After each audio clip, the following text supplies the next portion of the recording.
We are taught that we are the apex, the pinnacle of millions of years of natural selection. We are told that our intelligence, our consciousness, and our dominance over this planet are the result of a happy accident in the chaos of evolution. But what if that is the greatest lie ever told? What if Homo sapiens is not the masterpiece? What if we are merely the final, watered-down version? The only version safe enough to be allowed to live. History is written by the victors, but biology writes its own record, and genetic memory cannot be erased. If you look closely at the ancient texts and then look even closer at the anomalies in our own DNA, a terrifying picture begins to emerge. We were not the first. We were simply the first ones that didn't have to be destroyed. Deep in the archives of museums, hidden away from public view, lie Sumerian tablets that defy the standard historical narrative. Academics will tell you that the term Lulu Amelu translates simply as man or worker.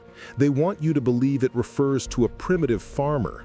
But in the restricted translations, the meaning is far more clinical, far more industrial. Lulu does not mean human. It means mixed.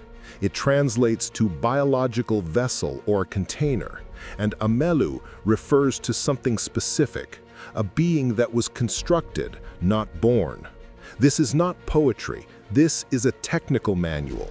It describes a prototype, a creature built before us, designed not for society, but for function. But the texts suggest that the first batches were flawed, not because they were weak, but because they were too strong.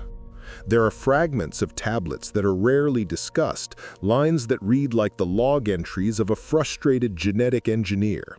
They speak of early attempts. We created a form that hears but does not comprehend. We created a form that understands but will not kneel. We created those who knew no fear, and they had to be extinguished. These were the prototypes, the beta versions of humanity.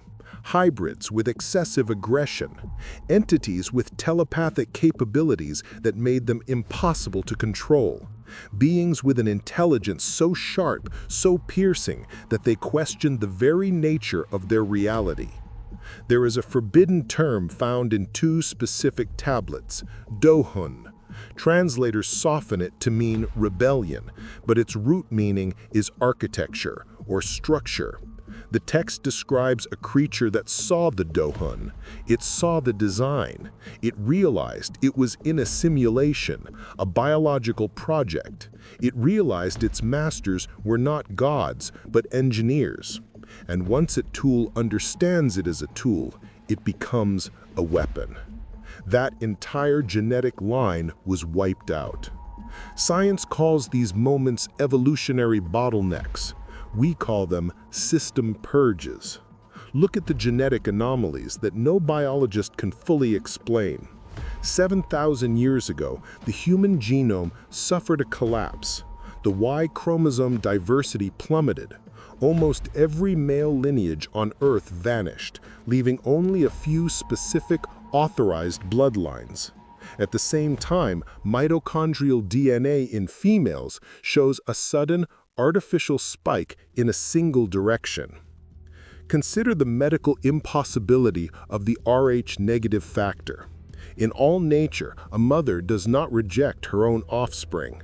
Yet in humans, an Rh-negative mother's body will attack an Rh-positive fetus as if it were a virus, a foreign invader. Why? Because the lineage is not pure. It is a biological conflict between two different source codes, one terrestrial and one inserted. It is the scar of a forced hybridization that never fully healed. This was not a war. This was a formatting of the hard drive. Someone went into the code and deleted the corrupted files.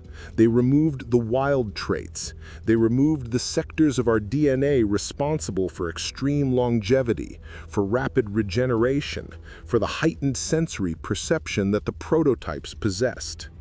Scientists tell us that 97% of our DNA is junk, non-coding sequences that do nothing. But nature does not waste space. Evolution does not build useless structures.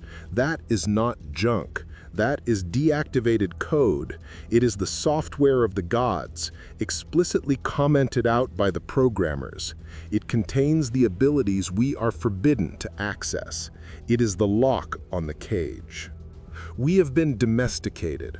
We are the stable release, the version that doesn't glitch, the version that doesn't attack the programmers. We are smart enough to operate the machinery of civilization, but too limited to understand the technology behind it. The human brain has actually shrunk over the last 10,000 years. We are losing volume. We are becoming more social, yes, more manageable, more obedient, but we are less creative, less intuitive. But the evidence of the previous versions still exists. You just have to know where to look. The Paracas skulls, not the bound, deformed skulls of imitators, but the ones with cranial volumes 40% larger than a modern human, the ones that lack the sagittal suture, the fused joint that every Homo sapien has. That is not a deformity. That is a different species, a biological design with huge optic nerves and muscle attachments for a neck far stronger than ours. These are the leftovers, the hardware that was discarded. The catastrophe that science says nearly ended humanity wasn't an accident. It was a factory reset, a deliberate culling of the prototypes that were too dangerous to keep. The giants, the heroes of old, the men of renown mentioned in Genesis, they were the unauthorized versions, and they were liquidated. So we are left with the final question, the one that keeps the truth seekers awake at night. If we are the safe version and the dangerous ones were destroyed, did they get them all? Or did some of them survive? Did the ones who saw the design foresee the purge? Did they retreat, not to the heavens, but down, into the deep cavern systems, into the subterranean complexes that our ancestors called the underworld? The Sumerians had a name for such places, the houses of those who were made, but not designed to end.